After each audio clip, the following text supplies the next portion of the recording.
And let's say it was a summer day and the windows were down, you could just feel the wheels rolling into this dirt road. And the first thing that you would recognize is the smell of a farm. It was the smell of the wood, the type of house, the smell of corn, the smell of the potatoes, just the clean air, just being out in the country. And this pure, pure coffee.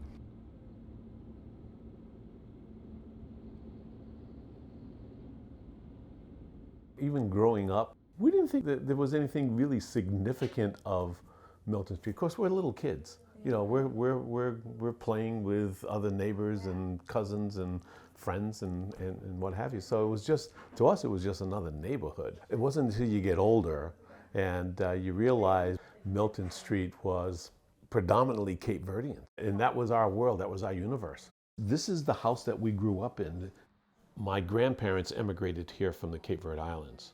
They knew they were coming here. They knew in order to make it, they had to help each other out in whatever capacity they could. Not that one had more than the other, but you know, I think by pooling of resources and you know, families watching kids, and if parents had to go to work. I remember my parents both at work when Mrs. Mendoza, who lived directly across the street from us, I mean, she was like a second mother to us. I had plenty of playmates, starting with my two brothers and my sister. We played ball in the streets, played in the woods, climbed trees. I would say that Milton Street, which is about a mile long, maybe a mile and a half long, it was probably, including some of the side streets, probably 60 to 70% Cape Verdean families. And we all knew each other. We all supported each other. We were a blue-collar family, blue-collar neighborhood. As far as our culture is concerned, certainly we ate Cape Verdean food, listened to Cape Verdean music, attended Cape Verdean celebrations, whether it's funerals or weddings. But what was missing for my generation, where I call us the lost generation, the language was not promoted. In fact, I go so far as to say it was discouraged. I think that the tendency was, let's become Americanized as quickly as possible so we can blend in.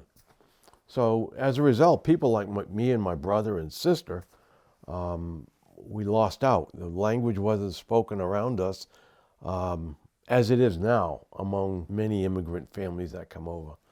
My parents said, don't try to learn the language at home. You know, Shambai, go in another room. Don't listen to us because you're picking up stuff.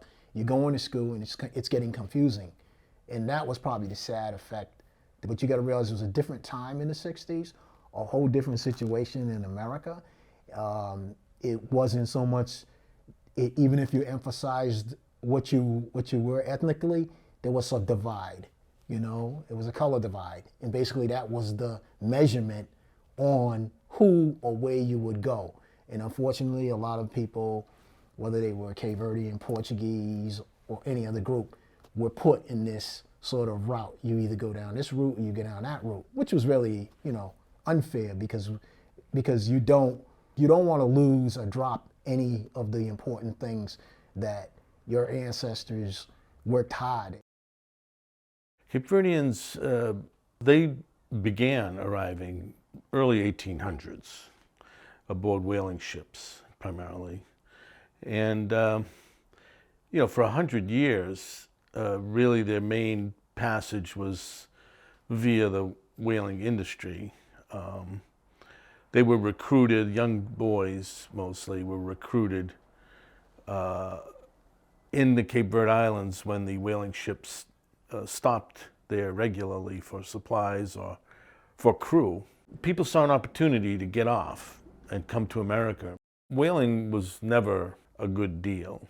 It was always, you know, a terrible job and close to slavery itself. New Bedford really was one of the early, probably the earliest colony outside Cape Verde. There's a certain thing about being American that is denied immigrants when they first arrive, and they almost, and especially in the 20th century, you know, where they feel they have to like earn their stripes. And the quickest way that people thought is to join the military.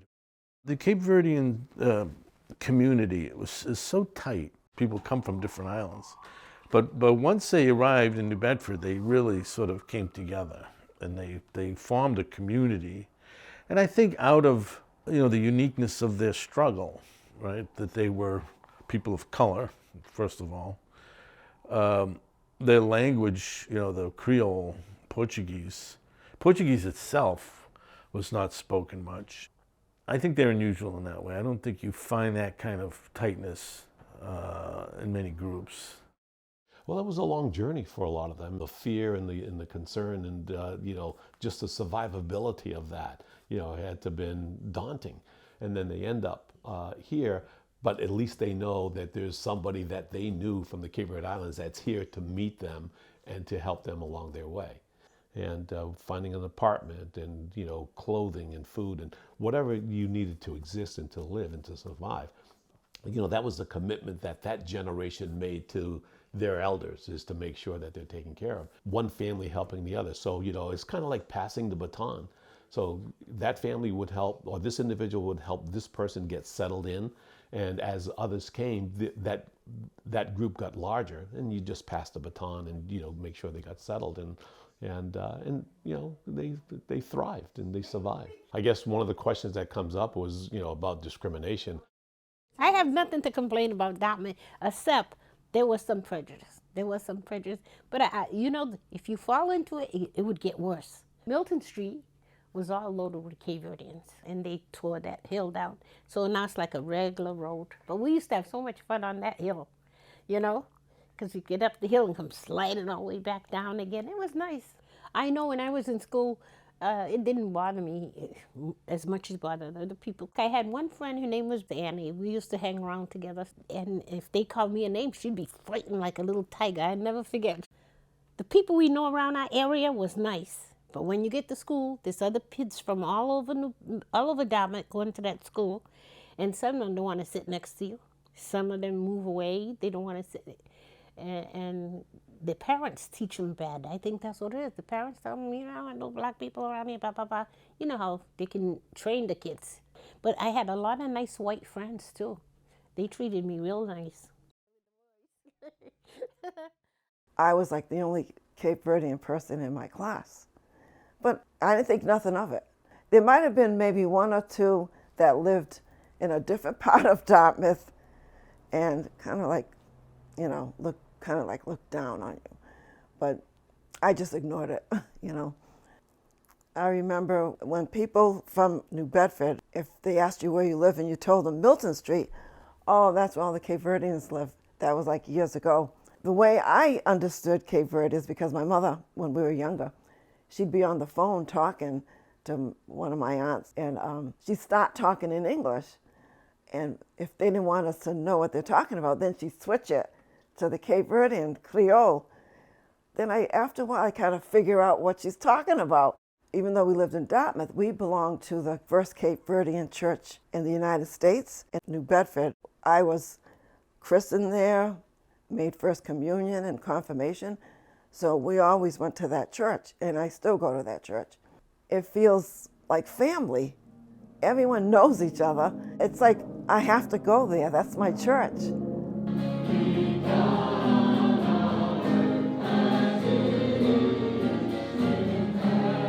Who am I? Where am I from? I think it's nice to know who you are and what you're all about. So you don't think of those things until you get older, and now we're starving for those stories. The foundation that they laid for us and for this Cape Verdean community is indestructible.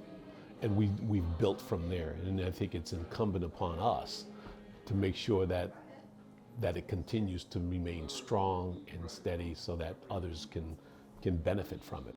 The coming of our Savior, Jesus Christ. I think that's why it's important to educate my kids, my grandkids, and great-grandkids. I want them to make sure they don't forget who we are and what where we came from.